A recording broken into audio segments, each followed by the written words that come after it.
ఆర్టీసీలో జరుగుతున్నటువంటి సమ్మెకు సంబంధించి కార్మికులు కోరినటువంటి కొన్ని అంశాలకు సంబంధించి రాష్ట్ర ప్రభుత్వం గౌరవ ముఖ్యమంత్రి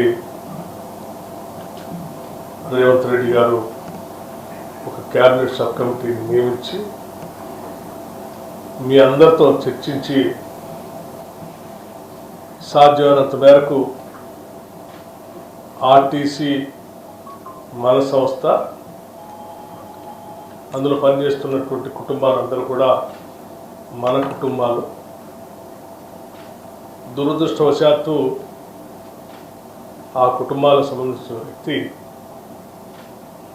మన నుంచి దూరంగా అవటం చాలా బాధాకరం.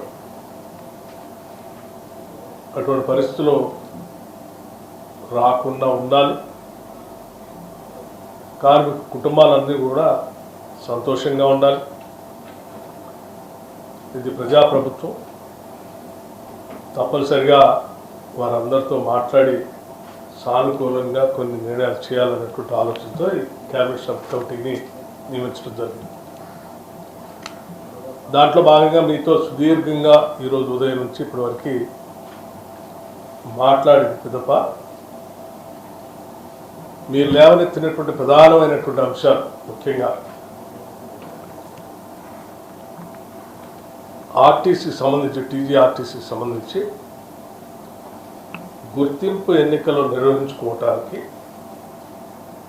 ప్రభుత్వం అంగీకరించిందని చెప్పారు.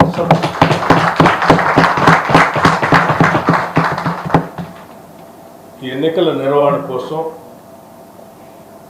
కావలసినటువంటి ఏర్పాట్లు చేయటానికి ఆర్టీసీ యాజమాన్యానికి ప్రభుత్వం ఈ సందర్భంగా ఆదేశాలు కూడా ఇస్తాం.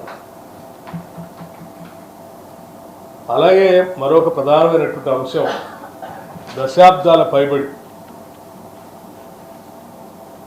ఆర్టీసీలో పనిచేస్తున్నటువంటి కార్మికులు కోరినటువంటి ప్రధానమైన కోరిక విలీనానికి సంబంధించినటువంటి అంశం. ఈ విలీనానికి సంబంధించినటువంటి అంశంపై కూడా సుదీర్ఘంగా చర్చించిన తర్వాత ఆర్టీసీ విలీన ప్రక్రియకు సంబంధించి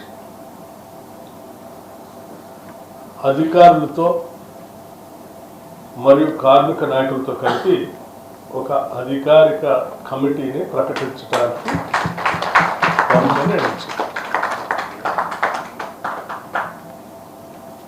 అలాగే టీఆర్సీకి సంబంధించినటువంటి అంశాలు కూడా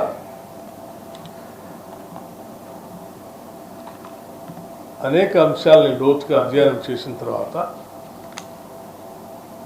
ఆర్టీసీ సంబంధించినటువంటి ఆర్థిక పరిస్థితిని, అట్లాగే ప్రభుత్వానికి సంబంధించి ఉన్నటువంటి వెసులుబాటుని, అన్ని అంశాలను కూడా లోతుగా అధ్యయనం చేసి ఇరుపక్షాలు కూడా ఉన్న పరిస్థితులు అర్థం చేసుకున్న తర్వాత ఈ టీఆర్సీకి సంబంధించి 11%కి నిర్ణయం చేయాలి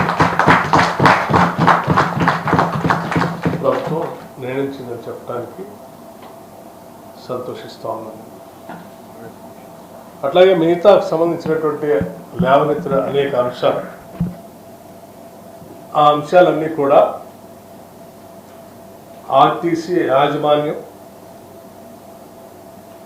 అట్లాగే కార్మికులు సంఘాలు కూర్చొని కూలంకషంగా చర్చించి సాధ్యమైనంత మేరకు అన్ని అంశాలని పరిష్కరించుకోవడం కోసం ఆర్టీసీ యాజమాన్యాన్ని చొరవ చూపించి వెంటనే ఆ చర్చలు కూడా ప్రారంభించి కార్యాచరణ ముగించవలసిందిగా కూడా ఆర్టీసీ యాజమాన్యాన్ని ప్రభుత్వం ఆదేశిస్తాం.